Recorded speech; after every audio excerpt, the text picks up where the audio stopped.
Hello குட்டீஸ், எல்லோரும் எப்படி இருக்கீங்க? இன்றைக்கி நம்ம கதையோட தலைப்பு சிங்கத்தின் கவலை. இது ஒரு அவதார் காட்டில் இருக்க சிங்கத்தோட கதை. Let's get into the story. பல்லமா. காட்டில் இருக்க எல்லா விலங்குகளும் சிங்கராஜாவோட கவலையை பற்றி தான் பேசிகிட்டு இருக்காங்க. ஆனால் அந்த கவலையை எப்படி சரி செய்கிறதுன்னு யாருக்குமே தெரியல. அப்படி என்ன பிரச்சனை நம்ம சிங்கராஜாவுக்கு? ரொம்ப நாளாவே சிங்கராஜா சரியா தூங்கலை, அதுதான் பிரச்சனை. அந்த தூக்கம் இல்லாத ராஜா அதோட அமைச்சர்கள்கிட்ட, அதோட குடும்பத்தார்கள்கிட்ட, எல்லாருக்கிட்டையுமே ரொம்ப கோபத்தை காட்டுறாரு. தொட்டதுக்கெல்லாம், சின்ன சின்ன விஷயங்களுக்கெல்லாம் கோவப்படுறாரு. அது அவங்களுக்கும் சரி, அவங்கள சுற்றி இருக்கவங்களுக்கும் ஒரு கஷ்டத்தை கொடுக்குது. இதெல்லாம் பார்த்துட்டு இருந்த ஒரு அமைச்சர் யானை, அவங்க என்ன பண்ணுறாங்க, இப்படியே விட்டா சரிப்படாது, நம்ம ராஜாவுக்கு ஏதாவது ஒரு ஹெல்ப் பண்ணணும் அப்படின்னு ஒரு பிளான் பண்ணிட்டு கொஞ்சம் அனிமல்ஸை வர சொல்லி நம்ம சிங்கராஜாவை எப்படியாவது தூங்க வைக்கணும், அப்படி தூங்க வைக்கிறவங்களுக்கு ஒரு சிறப்பு பரிசு நான் தரேன் அப்படின்னு ஒரு செய்தியை காட்டுல இருக்க மற்ற விலங்குகளுக்கெல்லாம் போய் சொல்லுங்கன்னு அனுப்பிவிடுது. மற்றவங்களும் இந்த செய்தியை கேட்டு நம்மளும் முயற்சி செஞ்சு பார்ப்போம்னு ஒவ்வொருத்தரா ஒவ்வொரு ஐடியாவோட வராங்க. ராஜாவை தூங்க வைக்க நான் தான் ஃபர்ஸ்ட் ஐடியா கொடுப்பேன் அப்படின்னு சொல்லி முதல்ல காட்டெருமை வந்துச்சு. அது சூடான பாலை குடிங்க ராஜா, உங்களுக்கு தூக்கம் கண்ணு சொக்கிட்டு வரும் அப்படின்னு ஃபர்ஸ்ட் ஐடியாவை சொல்லுது. ராஜாவும் ஒரு குவளைனா டம்ளர் நிறைய பாலை வாங்கி குடிக்கிறாரு. ஒரு பிரயோஜனமும் இல்லை. அடுத்து குரங்கு வருது. ஒரு தைலத்தை கொடுத்து, இந்த தைலத்தை உடம்பு ஃபுல்லா தேய்ச்சி சூடான வெந்நீல குளிச்சிங்கன்னா உங்களுக்கு நல்ல தூக்கம் வரும் அப்படின்னு சொல்லி கொடுத்துச்சு. அந்த யானையும் அந்த தைலத்தை எடுத்து ராஜாவோட உடம்பு ஃபுல்லா தேய்ச்சி விடுறாங்க. மீன் டைம்ல வெந்நீரும் ரெடி ஆயிருது. ஸோ ராஜா போய் குளிச்சுட்டு வராரு. ஆனா அவருக்கு ஒரு பிரிஸ்கா ஃபீல் பண்றாரு. பட் தூக்கம் வரல. இதெல்லாம் பார்த்துட்டு இருந்த மயில் அதோட தொகையிலிருந்து சின்ன சின்ன பீசஸ் எடுத்து ஒரு விசிறி மாதிரி செஞ்சு, இந்த விசிறியால நீங்க விசிறிக்கோங்க, குட்டி ஃபேன், ஹேண்ட் ஃபேன் மாதிரி சொல்லுவாங்க, இதை வச்சு விசிறிக்கோங்க, நல்லா தூக்கம் வரும் அப்படின்னு மயில் சொல்லிச்சு. ஆனா அதுவும் பலன் அளிக்கல. இப்படியே ஒவ்வொரு விலங்கா அதோட ஐடியாவை சொல்லிட்டே வர ராஜாக்கு எந்த இதுலயுமே சரியான தூக்கம் வரல. உங்க ஒருத்தரால கூட என் பிரச்சனையை தீர்க்க முடியல, இனிமே நீங்க யாராவது என் கண்ணு முன்னாடி வந்து நின்னீங்க அப்படின்னு கோபத்துல கர்ஜனை பண்ணிட்டு சிங்கம் குகைக்குள்ள போயிட்டு மற்ற எல்லாரும் கவலையோட திரும்பி வராங்க. அப்போ நரி, ரொம்ப நாளாக வெளியூர் போயிட்டு இருந்த நரி இப்போ தான் வருது. அப்போ மற்ற விலங்குகள்லாம் நரிட்ட சொல்லுது ராஜாவோட கவலை என்னன்னு சொல்லி. ஆனால் ராஜாவோட கவலையை சரி செய்கிறவங்களுக்கு ஒரு பரிசும் காத்திருக்குது அப்படின்னு சொல்லி மற்ற விலங்குகள் சொல்கிறாங்க நரிட்ட. அப்போது நரி ஒரு பிளான் பண்ணுது, நம்ம ஏதாவது ஒன்று செஞ்சு ராஜாவோடைய பிரச்சனையை தீர்த்து வைக்கணும். நேராக சிங்கத்தோட குகை வாசலில் போய் நிற்குது. சிங்கராஜாவே சற்று வெளியே வாரும் அப்படின்னு சொல்லி கூப்பிடுது. நீங்கள் வெளியே வாங்க அப்படின்னு கூப்பிடுது. கோபத்தோடு அந்த சிங்கமும் வெளியே வந்துச்சு. கண்ணு முன்னாடி யாரும் வராதீங்கன்னு சொல்லிட்டு இப்போ தான் நான் உள்ளே போயிருக்கேன், இப்போ நீ எதுக்கு வந்திருக்க அப்படின்னு கோபமாக சிங்கம் கர்ஜனை பண்ணுது. மன்னா, இன்னைக்கு தான் நான் வெளியூர்லேருந்து வந்தேன், உங்களோட பிரச்சனை என்னன்னு இப்போ தான் கேள்விப்பட்டேன், அதுக்கு ஒரு சொல்யூஷன் சொல்லணும் அப்படின்னு தான் நான் இப்போ உங்களை பார்க்க வந்திருக்கேன் அப்படின்னு ரொம்ப பணிவாக சொல்லிச்சு இந்த நரி. சரி, நீ என்ன மருத்துவம் சொல்ல போகிற? நீ சொல்கிறது மட்டும் வேலை செய்யலைன்னு வச்சுக்கோயேன் அப்படின்னு இந்த சிங்கம் பயங்கர கோபத்தில் சொல்லுது.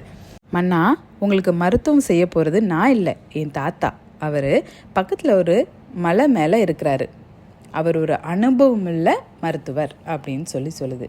உன் தாத்தாவால் என் நோயை குணமாக்க முடியுமா அப்படின்னு சொல்லி சிங்கம் கேட்குது. அவர் கண்டிப்பாக குணமாக்கிடுவார், நீங்கள் கவலைப்படாமல் வாங்க, நாளைக்கு நம்ம 2 பேரும் மட்டும் அந்த மலைக்கு போகலாம் அப்படின்னு சொல்லி நரி சொல்லுது.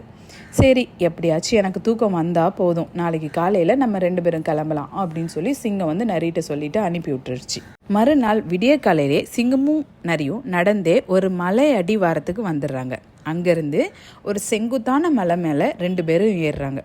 செங்குத்தான மலைனா ஸ்டீப் மவுண்டன், அது மேலே ஏறுறாங்க. நரி ஏற்கனவே மலை ஏறி பழக்கப்பட்டது, அதனால் அது வேகமாக ஏறிடுச்சு. ஆனால் சிங்கம் ரொம்ப கஷ்டப்பட்டு தான் ஏறிச்சு.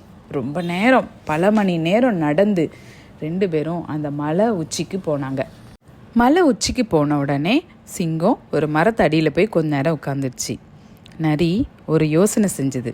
ஐயோ, மறந்தே போயிட்டனே, இன்னைக்கு என் தாத்தா பக்கத்து ஊருக்கு ஒரு மருத்துவம் செய்கிறதுக்காக போயிருக்காங்க, நாளைக்கு கண்டிப்பாக தாத்தா வந்துடுவார், நம்ம நாளைக்கு எங்கள் தாத்தாவை பார்க்கலாம் அப்படின்னு சொல்லவும் ராஜாவுக்கு பயங்கர கோவம் வந்துருச்சு. இவ்வளோ தூரம் கஷ்டப்பட்டு மேலே ஏறி வர வச்சுட்டு நீ என்ன நினச்சிட்டு இருக்க அப்படின்னு பயங்கரமாக நிறைய பிடிச்சி திட்டிட்டு கொஞ்ச நேரம் கழிச்சு 2 பேரும் மேலே மலையிலேருந்து இறங்கி கீழே காட்டுக்கு வந்துட்டாங்க. நரியும் சிங்கத்திடம் நாளைக்கு நான் வந்து உங்களை பார்க்குறேன் ராஜா அப்படின்னு சொல்லிட்டு போயிடுச்சு. மறுநாள் சிங்கத்தை தேடி காலையிலே நரி வந்துருச்சு. மன்னா, இன்னைக்கு நம்ம தாத்தாவை பார்க்க போகணும், வாங்க கிளம்பலாம் அப்படின்னு சொல்லி நரி கூப்பிடுது. ஆனா சிங்கம் என்ன சொல்லிச்சு? வேணாம் வேணாம், நேத்து நான் என்ன அறியாமே நல்லா தூங்கிட்டேன். இன்னைக்கு காலையில தான் கண் முழிச்சேன்.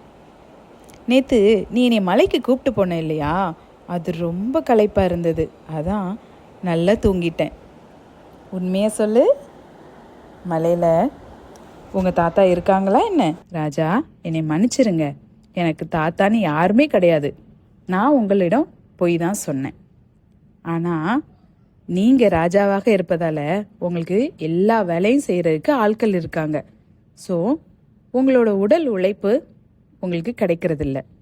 அதனால தான் உடல் களைக்க நம்ம வேலை செஞ்சோன்னா நமக்கு சரியான தூக்கம் வரும் அப்படிங்கிறத என்னால் டைரெக்டாக உங்ககிட்ட சொல்ல முடியாது இல்லையா? அதுக்காக தான் இப்படி ஒரு பிளான் பண்ணி உங்களை நான் கூப்பிட்டு போனேன் அப்படின்னு சொல்லுது. உடல் களைக்க நம்ம எந்த வேலை செஞ்சாலும் நமக்கு கண்டிப்பாக நைட்டு நல்லா தூக்கம் வரும். இது எல்லாருமே உங்ககிட்ட சொல்ல பயந்தாங்க. நான் எனக்குள்ள கொஞ்சம் துணிச்சலை வர வச்சுக்கிட்டு இதை எப்படியாச்சும் நம்ம முயற்சி செஞ்சு நடத்தி காட்டிடணும்னு நினச்சேன் அப்படின்னு ரொம்ப பணிவோடு சொல்லிச்சு. நிறையாரே, நான் உங்களை மன்னிக்கணும்னு அவசியமே இல்லை. என்னோட சோம்பேறித்தனத்தையும் என்னோட கர்வத்தையும் ஒரு சின்ன பாடம் மூலமாக எனக்கு நீங்கள் புரிய வச்சுட்டீங்க. நான் உங்களுக்கு நன்றி சொல்லணும்.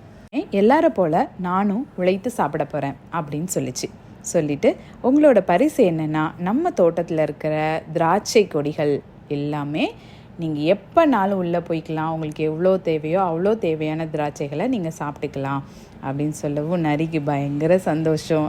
ஜாலி. ஏன்னா நரிக்கு கிரேப்ஸ்னால் ரொம்ப பிடிக்கும். அதனால் அதுவும் பயங்கர சந்தோஷத்தோடு இருந்துச்சு. இதுலேருந்து நமக்கு என்ன தெரியுது? உடல் உழைப்பு ரொம்ப ரொம்ப அவசியம் எல்லாருக்குமே. நீங்கள் குழந்தைகளாக இருக்கலாம், பெரியவங்களாக இருக்கலாம், யாராக இருந்தாலும் டெய்லி மினிமம் ஒரு 5 எக்ஸசைஸ் பண்ணுங்கள். பெரியவங்களாக இருந்தால் மினிமம் ஒரு 5 மினிட்ஸ் வாக்கிங் எடுத்துக்கோங்க. நம்ம உடலில் உழைப்பு இருந்ததுன்னா தூக்கம் படுத்த உடனே தன்னாலே வரும். கவலைப்படாதீங்க, என்ஜாய் பண்ணுங்கள். தேங்க்யூ ஃபார் வாட்சிங்.